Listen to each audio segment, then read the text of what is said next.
भक्तों, आज मैं आप लोगों के लिए लेकर आया हूँ कल के अवतार की सच्चाई। ध्यान से सुनना।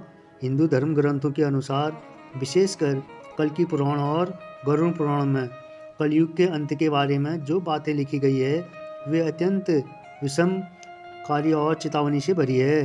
शास्त्रों के अनुसार कलयुग की कुल आयु 4,32,000 वर्ष है, जिसमें से अभी केवल लगभग 500 वर्ष ही बीते हैं।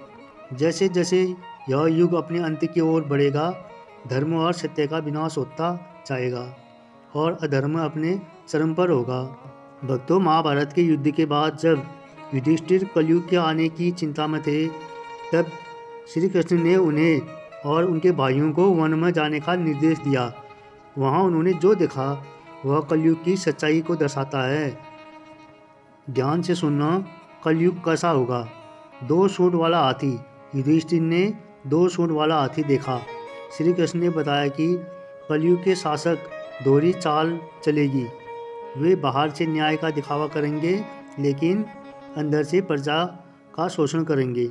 मांस खाता पवित्र पक्षी। अर्जुन ने एक ऐसा पक्षी देखा जिसके पंखों पर वेद लिखे थे, लेकिन वह मांस खा रहा था। इसका अर्थ है कि कलयुग में विद्वान लोग ज्ञान की बातें तो करेंगे, लेकिन उनका आचरण अपवित्र और स्वार्थपूर्ण होगा। लहू लुहान बछड़ा भीम ने देखा कि एक गाय अपने बछड़े को इतना चाट रही थी कि वह घायल हो गया। यह माता पिता के अत्यधिक मोह को दर्शाता है, जो बच्चों को आत्मनिर्भर बनाने के बजाय उन्हें कमज़ोर कर देगा। सूखा गहरा कुआं।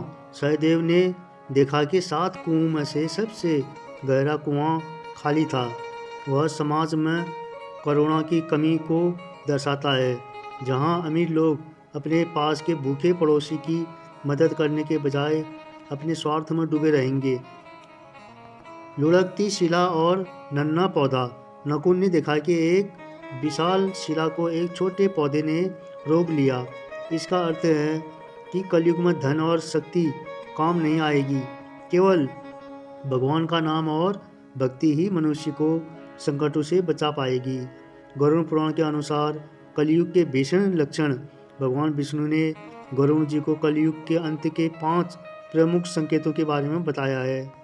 भक्तों, मानव आयु और शरीर का हास्य। कलयुग के अंत में मनुष्य की औसत आयु घटकर केवल 20 वर्ष रह जाएगी।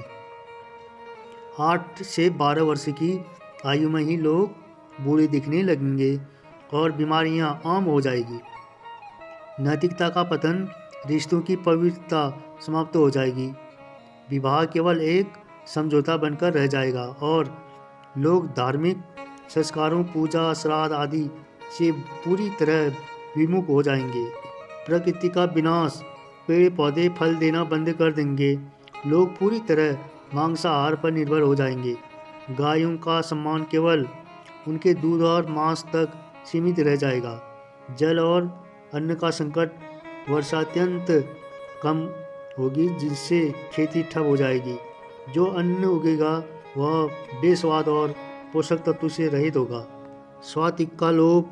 साहित्यिक आहार दुर्लभ हो जाएगा और लोग केवल दिखावे और भौतिक सुखों के पीछे भागेंगे। सृष्टि का अंतिम प्रलय और नई शुरुआत।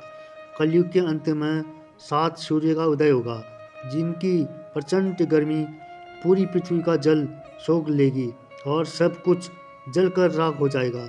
इसके बाद भगवान विष्णु रुद्र रूप धारण करेंगे और 100 वर्षों तक लगातार मूसलाधार वर्षा होगी, जिससे पूरी पृथ्वी जलमग्न हो जाएगी। यह विनाश केवल अंत नहीं, बल्कि शुद्धिकरण की एक प्रक्रिया है। जब अधर्म पूरी तरह समाप्त हो जाएगा, तब परमात्मा एक नई, शुद्ध और पवित्र सृष्टि का निर्माण करेंगे। उस नई दुनिया सतयुग में केवल वे ही स्थान पाएंगे जिन्होंने कठिन समय में भी धर्म और सत्य का मार्ग नहीं छोड़ा। यह कथा हमें सिखाती है कि चाहे परिस्थितियाँ कितनी भी विपरीत क्यों न हो, भक्ति और नैतिकता ही मनुष्य का सबसे बड़ा सहारा है। जय जय नारायण।